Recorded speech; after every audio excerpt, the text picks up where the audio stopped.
वेळेत मिळवा. वेळ गेल्यानंतर कुठल्याही गोष्टीचा आनंद घेण्यामध्ये मजा नसते.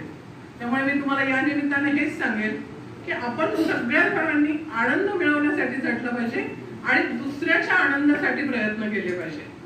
मी माझा आनंद मिळवताना दुसऱ्याला दुःखात किंवा दुसऱ्याच्या वाईटाचा किंवा दुसऱ्याला त्रास होईल असं कुठलंही काम नाही केलं पाहिजे.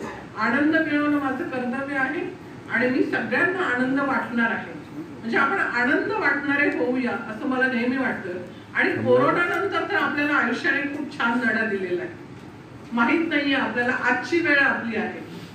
त्यामुळे सगळ्यांनी आयुष्य भरभरून आनंदाने जगा.